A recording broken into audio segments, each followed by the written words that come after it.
ಆತ್ಮೀಯರೇ, ಧ್ಯಾನವೆಂದರೆ ನಮ್ಮ ಮನಸ್ಸನ್ನು ಶಾಂತಗೊಳಿಸುವುದು, ನಮ್ಮ ಅಂತರೇಂದ್ರಿಯಗಳನ್ನು ಸಕ್ರಿಯಗೊಳಿಸುವುದು ಮತ್ತು ನಮ್ಮ ಸ್ವಂತ ಬೃಹತ್ ವಾಸ್ತವಿಕತೆಯನ್ನು ಅನ್ವೇಷಿಸುವುದು.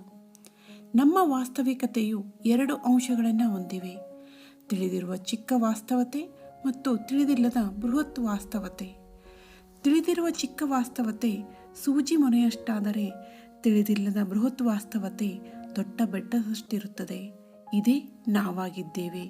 ನಾವು ಗಾಢವಾದ ಅಜ್ಞಾನದ ಭ್ರಮೆಯಲ್ಲಿ ವಾಸಿಸುತ್ತೇವೆ.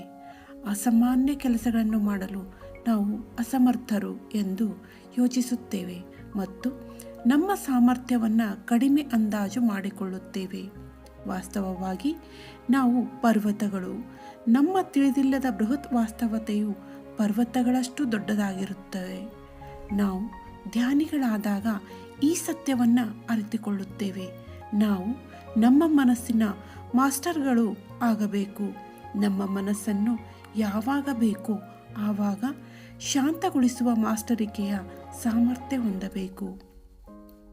ಬೇಕೆಂದಾಗೆಲ್ಲ ನಾವು ನಮ್ಮ ಮನಸ್ಸನ್ನು ಶಾಂತಗೊಳಿಸಬೇಕು.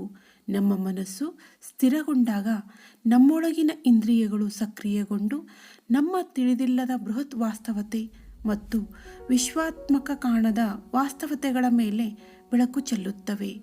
ಆ ಕ್ಷಣದಲ್ಲಿ ನಾವು ಭವ್ಯವಾದ ವಿಶ್ವದ ರಚನೆ ಮತ್ತು ನಮ್ಮ ದಿವ್ಯತ್ವವನ್ನು ಅರ್ಥ ಮಾಡಿಕೊಳ್ಳುತ್ತೇವೆ. ಆಗ ನಮ್ಮಲ್ಲಿರುವ ಸಣ್ಣ ವ್ಯಕ್ತಿತ್ವ ಸಾಯುತ್ತದೆ. ಕೇವಲ ಧ್ಯಾನ, ಜ್ಞಾನೋದಯ ಮತ್ತು ಇತರರ ಧ್ಯಾನಾನುಭವಗಳನ್ನು ಕೇಳಿಸಿಕೊಳ್ಳುವುದರಿಂದ ನಮ್ಮಲ್ಲಿನ ನಿಜಾತ್ಮ ತತ್ವವನ್ನು, ವಿಶ್ವಾತ್ಮ ತತ್ವವನ್ನು, ವಿಶ್ವ ಪ್ರಾಣಾತ್ಮ ತತ್ವವನ್ನು ಅರಿಯುತ್ತೇವೆ. ಹೀಗೆ ನಾವು ಕ್ರಮೇಣ ಮಾಸ್ಟರ್ ಆಗುತ್ತೇವೆ. ನಮ್ಮಲ್ಲಿನ ವಿಶ್ವಾತ್ಮ ತತ್ವವನ್ನು ಒಮ್ಮೆ ತಿಳಿದರೆ ಪ್ರತಿಯೊಬ್ಬರಲ್ಲೂ ನಾವಿದ್ದೇವೆ. ನಮ್ಮೊಳಗೆ ಪ್ರತಿಯೊಬ್ಬರಿದ್ದಾರೆ. ಯಾರೊಳಗೂ ಯಾವ ವ್ಯತ್ಯಾಸವಿಲ್ಲ.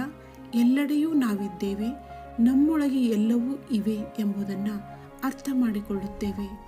ಇದನ್ನು ಸಾಧಿಸಬೇಕೆಂದರೆ ನಾವು 1 ಗಂಟೆ ಕಾಲ ಧ್ಯಾನಾಭ್ಯಾಸ, 1 ಗಂಟೆ ಕಾಲ ಸರಿಯಾದ ಜ್ಞಾನ ನೀಡುವ ಪುಸ್ತಕಗಳನ್ನು ಓದುವುದು ಮತ್ತು 1 ಗಂಟೆ ಕಾಲ ಸಹ ಧ್ಯಾನಿಗಳು, ಸಹ ಅನ್ವೇಷಿಗಳು ಮತ್ತು ಮಾಸ್ಟರ್ಗಳ ಜೊತೆ ಇರಬೇಕು. ಇದು ನಿರಂತರ ಪ್ರಕ್ರಿಯೆಯಾಗಬೇಕು. ಈ ಮಾಸ್ಟರ್ ಆಗುವ ಪ್ರಕ್ರಿಯೆ ಪ್ರಾರಂಭವಾಗುತ್ತದೆ, ಆದರೆ ಎಂದಿಗೂ ಕೊನೆಗೊಳ್ಳುವುದಿಲ್ಲ. ನಾವು ಎಂದಿಗೂ ಯಾರಿಗೂ ಭಕ್ತರಾಗಬಾರದು. ನಾವು ಯಾರಿಗೂ ಶಿಷ್ಯರಾಗಬಾರದು.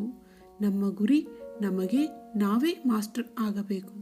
ಅದೇ ನಮ್ಮ ಧ್ಯೇಯವಾಗಬೇಕು. ಈ ಪ್ರಪಂಚದಲ್ಲಿ ಎಲ್ಲರೂ ಭಕ್ತರೇ, ಎಲ್ಲರೂ ಶಿಷ್ಯರೇ. ಈ ಭಕ್ತರು ಮತ್ತು ಶಿಷ್ಯರು ಮಾಯವಾಗಿ ಎಲ್ಲರೂ ಮಾಸ್ಟರ್ಗಳಾಗಿ ಬದಲಾಗಲು ಅಭ್ಯಾಸ ಮಾಡಬೇಕು. ನಾವು ಹೇಗೆ ಮಾಸ್ಟರ್ ಆಗುವುದು?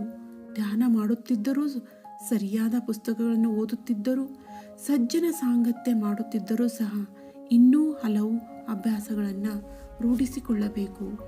ಯಾರು ಮಾಸ್ಟರ್ ಆಗುವ ಗುರಿಯನ್ನು ಇಟ್ಟುಕೊಂಡಿರುತ್ತಾರೋ ಅವರು ಅನಾವಶ್ಯಕ ಮಾತುಗಳನ್ನು ಆಡುವುದು ನಿಲ್ಲಿಸಬೇಕು. ಇತರರು ಆಡುವ ಅನಾವಶ್ಯಕ ಮಾತುಗಳನ್ನು ಕೇಳುವುದನ್ನು ನಿಲ್ಲಿಸಬೇಕು. ದಿನಪತ್ರಿಕೆಗಳಲ್ಲಿ ಬರುವ ಅನಗತ್ಯ ವಿಷಯಗಳನ್ನು ಓದುವುದನ್ನು ನಿಲ್ಲಿಸಬೇಕು. ಸಮಯ ವ್ಯರ್ಥ ಮಾಡುವುದಕ್ಕಾಗಿ ಅನಗತ್ಯವಾಗಿ ದೂರದರ್ಶನ ನೋಡುವುದನ್ನು ನಿಲ್ಲಿಸಬೇಕು. ಅತ್ಯಂತ ಅಗತ್ಯವೆನಿಸಿದಾಗ ಮಾತ್ರ ಮಾತನಾಡಬೇಕು. ಅತ್ಯಂತ ಅಗತ್ಯವೆನಿಸಿದಾಗ ಮಾತ್ರ ಬೇರೆಯವರ ಮಾತುಗಳನ್ನು ಕೇಳಿಸಿಕೊಳ್ಳಬೇಕು. ಅಂತೆಯೇ ಅನಗತ್ಯವಾಗಿ ಯೋಚಿಸುವುದನ್ನು ನಿಲ್ಲಿಸಬೇಕು. ಇದೆಲ್ಲವೂ ತುಂಬ ಪ್ರಮುಖವಾದವುಗಳು. ಈ ಅಭ್ಯಾಸಗಳ ಬಗ್ಗೆ ಜಾಗೃತರಾಗಿ ನಿಷ್ಪಕ್ಷಪಾತದಿಂದ ಕಾರ್ಯರೂಪಕ್ಕೆ ತಂದು ಜೀವನದಲ್ಲಿ ಅಳವಡಿಸಿಕೊಳ್ಳದಿದ್ದರೆ ನಾವು ಮಾಸ್ಟರ್ ಆಗಲು ಕಷ್ಟಕರವಾಗುತ್ತದೆ. ನಾವು ಈ ವಿಚಾರಗಳ ಬಗ್ಗೆ ಜಾಗೃತರಾಗಿದ್ದರೆ ಮಾಸ್ಟರ್ ಆಗುವುದು ಬಹಳ ಸುಲಭವಾಗುತ್ತದೆ.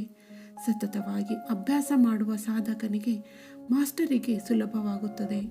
ಅನಿಯಮಿತವಾಗಿ, ಅಪರೂಪವಾಗಿ ಅಭ್ಯಾಸ ಮಾಡುವವನಿಗೆ ಕಠಿಣವಾಗುತ್ತದೆ. ಆದ್ದರಿಂದ ನಿಯಮಿತವಾಗಿ ಅಭ್ಯಾಸ ಮಾಡುತ್ತಾ ಸಾಧಿಸಬೇಕಾದ ಗುರಿಯ ಕಡೆಗೆ ಜಾಗೃತರಾಗಿದ್ದರೆ ಎಲ್ಲವೂ ಸಾಧ್ಯವಾಗುತ್ತದೆ. ಆತ್ಮೀಯರೇ, ಮಾಸ್ಟರ್ ಆಗುವುದು ಹೇಗೆ ಎನ್ನುವುದು ತಿಳಿಯಿತಲ್ಲ? ಇನ್ನೇಕೆ ತಡ? ಪ್ರತಿಯೊಬ್ಬರೂ ಮಾಸ್ಟರ್ ಆಗಿ.